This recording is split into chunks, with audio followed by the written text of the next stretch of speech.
पानी गर्म करने की जो टेक्नोलॉजी थी वो देखकर आप हैरान रह जाएंगे। यह है पब्लिक ऑडियंस हॉल, रानी का बाथ टब बना हुआ है। पब्लिक ऑडियंस हॉल दीवाने आम के बिल्कुल पास में है 27 कचहरी।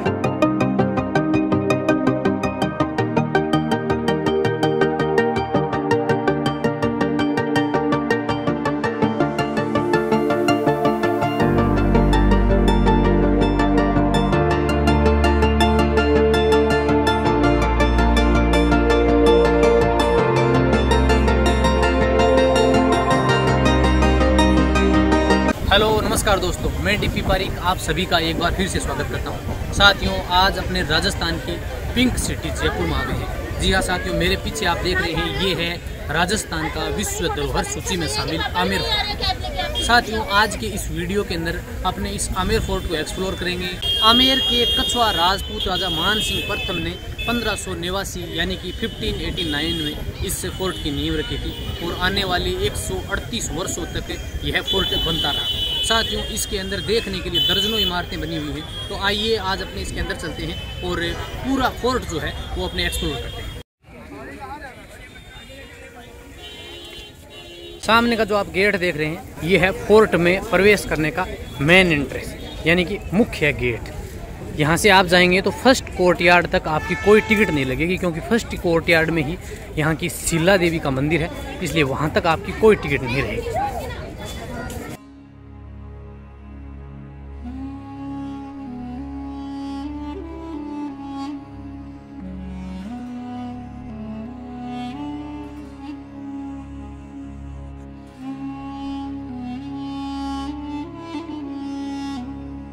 देख रहे हैं, ये है दिल आराम बाग। कहते हैं कि जब मुगल बादशाह अकबर ने यहाँ फर्स्ट टाइम विजिट किया था तो उनके लिए यह बाग बनाया गया था और दिल बाग नाम का कोई व्यक्ति था, उसके द्वारा ये बनाया गया था। तो अकबर द्वारा ही फर्स्ट टाइम इसे दिल आराम बाग या दिलाराम बाग नाम से जो है वो इसको नाम दिया गया। उसके बाद में इसे उसी नाम से जाना जाता है। इस तरफ यहाँ एक छतरी बनी हुई है और ये जो है वो इस तरफ से आने का रास्ता है। मुख्य गेट ये है। सामने की तरफ भी आपको जो है वो एक कोर्टयार्ड नजर आएगा।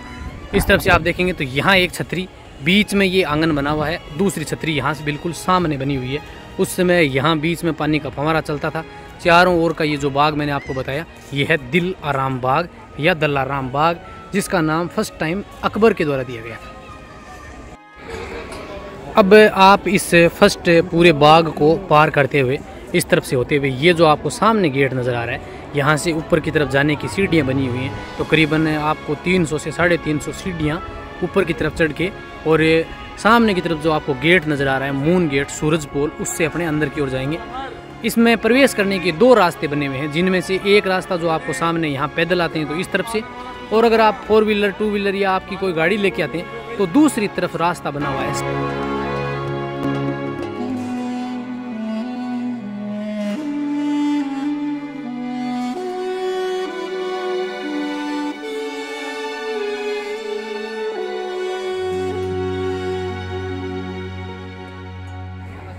आधी सीढ़ियाँ पार कर ली हैं अपने, और अब करीबन 100 के समथिंग सीढ़ियाँ जो है और हैं। यहाँ से घूम के वापस, और ये मुख्य गेट सन गेट जो है वो ये वाला, सूर्य की पहली किरण इस गेट के ऊपर पड़ती है, इसीलिए इसे कहा जाता है सन गेट। और फिर अपने इसी से अंदर की ओर प्रवेश करेंगे।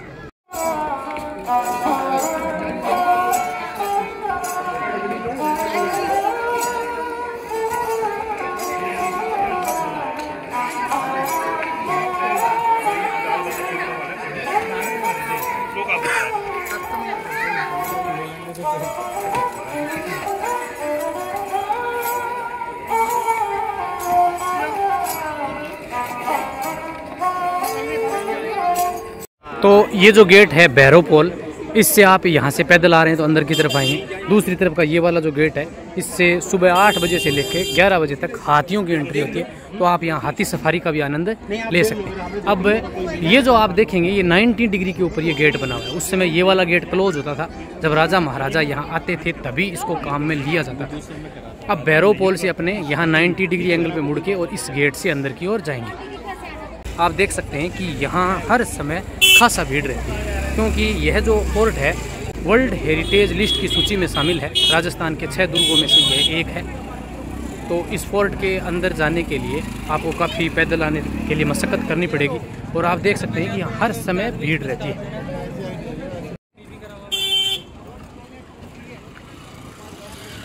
हालांकि अब फोर्ट में आने के लिए आप इस तरह की गाड़ियों का भी प्रयोग कर सकते हैं, जो सामने के गेट से ही आपको, जिस गेट से हाथी अंदर आते हैं वहाँ से आपको ये इस तरह की गाड़ियाँ मिल जाएंगी। तो अब अपने आ गए हैं इस फर्स्ट कोर्टयार्ड यानी कि पहले आंगन में। इस तरह के इस फोर्ट के अंदर 4 कोर्टयार्ड बने हुए हैं, जिसमें ये वाला जो है वो सबसे बड़ा कोर्टयार्ड है। जी हाँ साथियों, दूसरी तरफ का ये जो सामने का आप गेट देख रहे हैं ये है मून गेट। यहाँ चांद की जो किरण है वो सर्वप्रथम इस गेट पे पड़ती है, इसलिए इसे कहा जाता है मून गेट। और इस गेट के ऊपर की ओर नकार खाना, यानी कि जब राजा महाराजा युद्ध जीत के आते थे तो यहाँ ऊपर की ओर 4-5 इंस्ट्रूमेंट उस कमरे के अंदर हैं जिनको बजाया जाता था, इसलिए इसे कहते हैं नकार खाना। और ये वाला जो ग्राउंड है इसे कहते हैं जलेब चौक।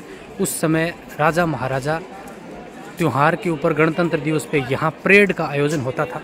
सामने की तरफ जो आप ये गेट देख रहे हैं, इस गेट से अपने अंदर की ओर जाएंगे। यहाँ तक आने के लिए आपकी टिकट नहीं लगेगी। अब इससे आप ऊपर की ओर जाएंगे तो आपको यहाँ से टिकट लेनी पड़ेगी। सामने इस तरफ टिकट काउंटर बना हुआ है, वहाँ से अपने टिकट लेंगे और फिर अंदर की ओर जाएंगे। ये वाला जो आप गेट देख रहे हैं ये है सूरज पोल, सन गेट। साथियों, सूर्य की पहली किरणें इस गेट के ऊपर पड़ती है, क्योंकि यह पूर्व मुखी गेट है, पूर्व की तरफ इसका मुख है, इसलिए इसे सूर्य गेट, सन पोल या सूर्य गेट कहा जाता है। सामने की तरफ आप देख रहे हैं ये चांद पोल गेट है।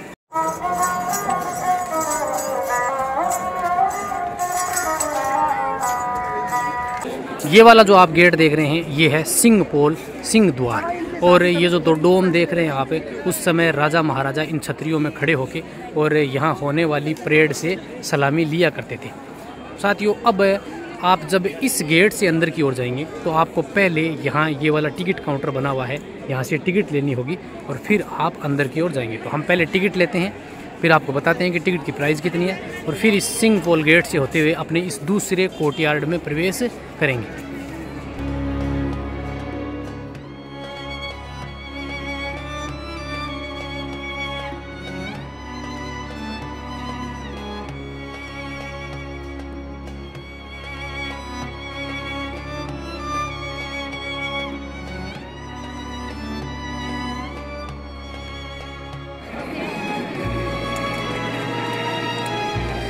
इस गेट के ऊपर जो आप देख रहे हैं ये है 400 वर्ष पुरानी फ्रेस्को पेंटिंग। बिल्कुल उस ज़माने में यह सब्जियों से की जाती थी, जो कि आज भी कितनी सुंदर है आप देख सकते हैं। साथियों, इसके जो मेन द्वार के ऊपर जो गेट लगा हुआ है इसमें एक बड़ा ताला लगा हुआ है, जिसकी चाबी 9 इंच की है। कहते हैं कि 6 इंच वो ताले के अंदर लगती है, 3 इंच चाबी बाहर रहती है। और ये वाला जो है वो प्रवेश करने का मुख्य गेट है, Singhpol lion gate. Lion gate के बिल्कुल सामने यहाँ 2 डोम बने हुए हैं, 2 छतरियाँ बनी हुई हैं, जिनके अंदर राजा उस समय खड़े होकर यहाँ जलेब चौक के अंदर होने वाली परेड से सलामी लिया करते थे।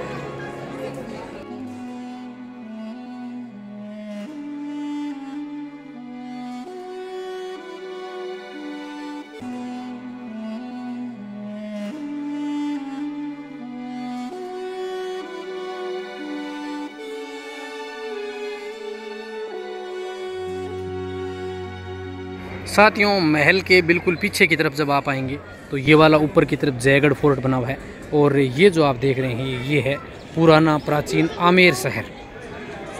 जी हाँ साथियों, इस तरफ है, यहाँ कई प्राचीन मंदिर जो है वो बने हुए हैं। ये वाला जो भाग आप देख रहे हैं ये उस समय जोधाबाई का महल था। जोधाबाई का जन्म इसी महल में हुआ था।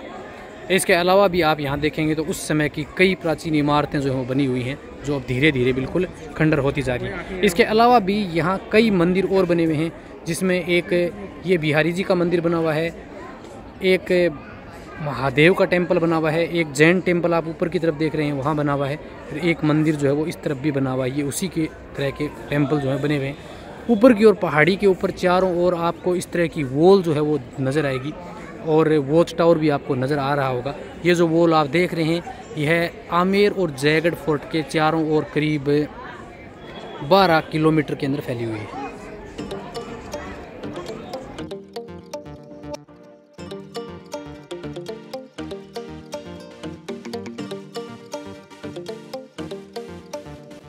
ये सामने वाला जो आप गेट देख रहे हैं ये सिंह पोल के अंदर की ओर का भाग है।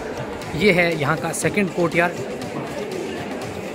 साथियों अब अपने सिंह पोल से लोइन गेट से ऊपर की ओर आ गए हैं। ये वाला जो आप कोर्टयार्ड देख रहे हैं ये है यहाँ का सेकंड कोर्टयार्ड यानी कि दूसरा आंगन, जिसमें ये वाला जो भाग है इसका मुख्य भाग है जिसे कहते हैं दीवाने आम। जी हाँ साथियों, ये है पब्लिक ऑडियंस हॉल। जिस तरह से आप अब यहाँ पब्लिक देख रहे हैं उस समय राजा महाराजाओं के समय में कहते हैं कि यहाँ आम पब्लिक जो है वो बैठा करती थी, नीचे कारपेट बिछाए जाते थे। जो ये आप देख रहे हैं दीवाने आम, ये पिलर्स के ऊपर है। और इसके बगल में ये वाली जो आप देख रहे हैं ये 27 कचहरी बनी हुई है। ये वाली इमारत इसके अंदर उस समय का लेखा जोखा विभाग। अब मैं आपको लेके चलता हूँ इस दीवाने आम के अंदर की ओर। ये वाला जो आप गेट देख रहे हैं ये है गणेश पोल। जी हाँ, बिल्कुल बीचों बीच इसके गणेश जी की प्रतिमा बनाई गई है। ये गणेश पोल गेट है। उस ज़माने में राजा महाराजा इसको महलों के अंदर की तरफ जाने के लिए काम में लिया करते थे। साथियों ऊपर की ओर आप जो ये देख रहे हैं ये है सुहाग मंदिर, जिसके अंदर मधुमक्खी के जालों की संरचना की जालियाँ जो है वो लगी हुई हैं। इन जालियों की संरचना कुछ इस प्रकार है कि उस समय रानियां जो है वो पर्दा प्रथा का पालन करते हुए यहाँ पब्लिक ऑडियंस हॉल यानी कि दीवाने आम में होने वाले कार्यक्रमों और लोगों की जो मीटिंग होती थी उनको रानियां पर्दा प्रथा का पालन करते हुए इन जालियों के अंदर की ओर से देखती थी। दूसरी ओर ये भी कहते हैं कि जब राजा महाराजा युद्ध जीत के आते थे तो रानियां जो हैं वो इन्हीं ऊपर के जो रोशनदान आपको नज़र आ रहे हैं इनमें से रानियां फूल बरसाया करती थी और राजा इसी गेट से होते हुए अंदर की ओर प्रवेश करते थे। इस दीवाने आम के चारों ओर आपको छोटे छोटे कड़े नज़र आ रहे होंगे। उनमें उस समय पर्दे लगाए जाते थे जिनमें खसखस लगाई जाती थी और ऊपर से फिर बूंद बूंद करके पानी आता था, तो यह पूरा महल जो है वो ठंडा रहता था। साथियों इस पब्लिक ऑडियंस हॉल के अंदर उस समय यहाँ नीचे कारपेट बिछाए जाते थे। ऊपर की ओर आपको यहाँ कड़े नज़र आ रहे होंगे, तो उनसे भी उस समय कपड़े के पंखे लगाए जाते थे जिनको राजा महाराजा जब यहाँ नीचे बैठते थे तो उनको हवा दी जाती थी। में आप ऊपर की ओर नज़र डालेंगे तो आपको हाथियों की मूर्तियाँ जो है वो नज़र आ रही होंगी, जिन्हें राजस्थान में हाथी को शक्ति का प्रतीक माना जाता है। इसीलिए इस पूरे कोर्टयार्ड में हाथियों की प्रतिमाएं अंदर की ओर लगाई गई हैं।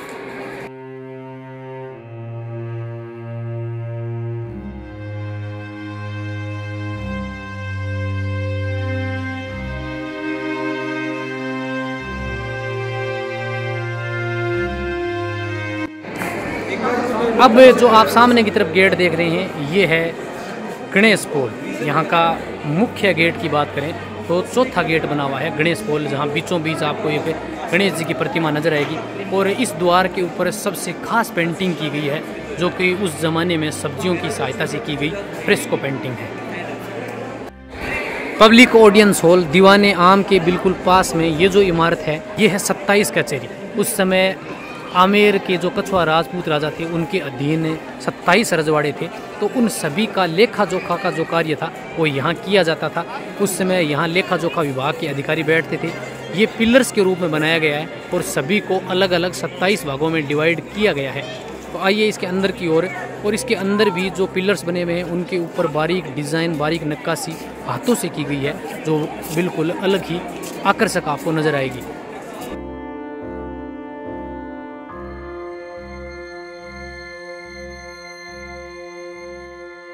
इसे पिलर्स के रूप में अलग अलग 27 भागों में डिवाइड किया गया है। और उस समय यहाँ लेखा जोखा विभाग के अधिकारी अलग अलग खानों में बैठते थे और यहाँ होता था इनका हिसाब, जिसमें आप पिलर्स जो देखेंगे इनके ऊपर बारीक सुंदर शानदार आकर्षक नक्काशी की गई है। और इस 27 कचहरी से कोर्ट के जो सामने का जो व्यू है वो बहुत ही शानदार आपको नजर आएगा। 27 कचहरी से आप फोर्ट के फ्रंट का जो व्यू है वो बिल्कुल शानदार फ्रंट व्यू आपको नज़र आएगा। जी हाँ साथियों, ये वाला जो आप गेट देख रहे हैं इस तरफ से अंदर की ओर आने का मुख्य गेट है। ये जो आप देख रहे हैं ये उस समय की केसर क्यारी, कहते हैं कि 16वीं शताब्दी के अंत में यहाँ के राजा जय सिंह प्रथम जो थे उन्होंने कश्मीर से यहाँ केसर लाके और इसमें लगाई थी और उसके लिए चारों ओर ये मावठा लेक बनवाई थी। लेकिन कहते हैं कि केसर क्यारी यहाँ सफल नहीं हुई। अब भी इसको रात्रि के समय यहाँ साउंड सिस्टम आपको नज़र आ रहा होगा, तो यहाँ प्रोग्राम वगैरह आज भी होते हैं। कहते हैं कि मावठा लेक यहाँ ठंडी रहने के लिए बनाई गई थी, लेकिन केसर की उपज यहाँ नहीं हुई, क्योंकि केसर को ठंडे वातावरण की आवश्यकता होती है, जबकि यहाँ राजस्थान का टेम्परेचर जो है वो गर्मियों में आपको 40 डिग्री से भी अधिक तक रहता है।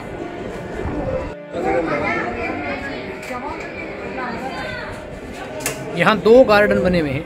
ये जो मैंने आपको बताया दिलाराम बाग या दल्लाराम गार्डन, जो कि बिल्कुल फोर्ट में आप एंटर करेंगे तो मुख्य गेट के आगे बना हुआ है, और दूसरी तरफ का ये क्यारी केसर क्यारी जो 16वीं शताब्दी के अंत में बनाई गई थी। बिल्कुल फ्रंट में आपको अरावली हिल्स नज़र आएगी, जिसके ऊपर आपको वॉच टावर नज़र आ रहे होंगे, और ये जो दीवार बनी हुई है ये पूरे आमेर और जयगढ़ फोर्ट के चारों ओर करीब 12 किलोमीटर लंबाई में बनी हुई है।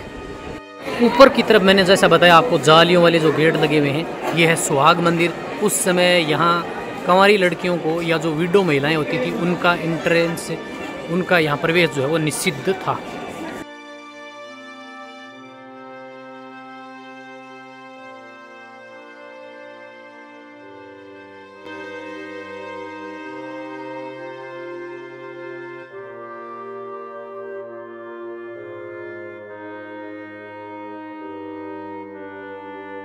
साथियों, उस ज़माने में राजा महाराजाओं के समय पानी गर्म करने की जो टेक्नोलॉजी थी वो देखकर आप हैरान रह जाएंगे। जी हाँ, ये है शाही हम्माम, जिसे टर्किश बाथरूम कहा जाता है। ये जो आप सिस्टम देख रहे हैं, उस समय यहाँ नीचे की ओर अंदर की ओर आप 2 रास्ते देख रहे होंगे। यहाँ अंदर की तरफ लकड़ियाँ जलाई जाती थी। ये क्या है? देखिए मैडम, ये नीचे पहले उस जमाने में 450 साल पहले राजा ने क्या किया, रहने के लिए गीजर बनाया गया था। अच्छा। ये गीजर मैडम नीचे चमड़ी जलती थी, भट्टी आग लगती थी। राजा ने क्या किया, रहने के लिए क्या किया, कॉपर की प्लेट लगी है मैडम। जैसे जैसे एक क्या करते थे, बाहर की बाहर पोल्यूशन निकल जाए और रानी राजा को आराम से गर्म पानी मिल जाए, ऐसे करके बाहर की बाहर। ये है राजा महाराजाओं के समय का गीजर।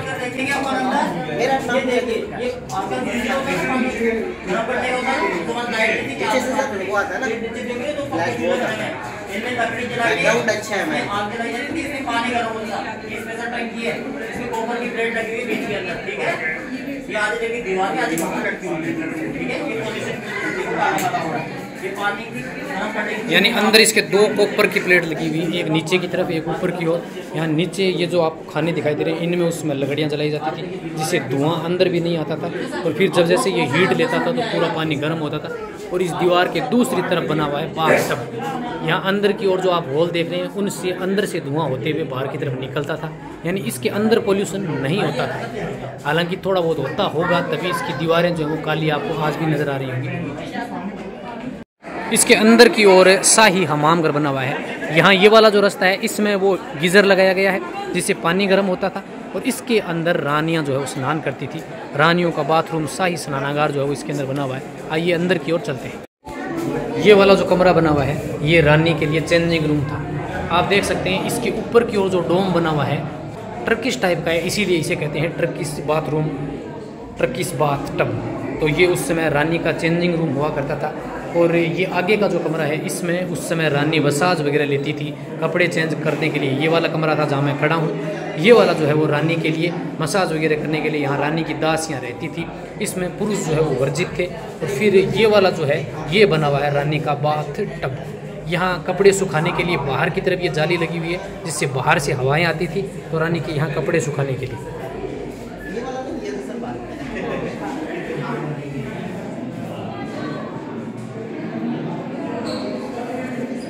इस कमरे के अंदर बना हुआ है रानी का बाथ टब। जी हाँ, ये देख रहे हैं आप रानी का बाथ टब।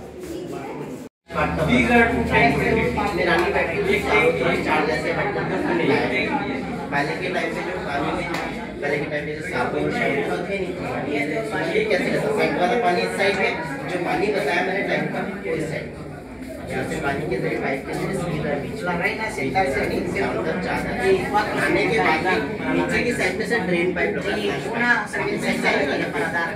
रानी का बाथ टब बना हुआ है, जिसमें ये थोड़ा गहरा है, तो ये आप इसमें 4 स्टेप देख सकते हैं। उस समय यहाँ 4 दासियाँ रानी को यहाँ बैठा के और फिर रानी यहाँ नहाती थी। उसके अलावा भी यहाँ देखेंगे तो आप कक्ष और भी बने।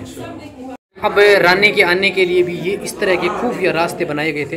ये जो बाथ टब है वो करीब 4-5 दरवाज़ों से जुड़ा हुआ है। उस समय यहाँ किन्नर या दासियाँ जो थी वो सैनिकों के रूप में रहा करती थी। यहाँ भी एक कमरा और बना हुआ है।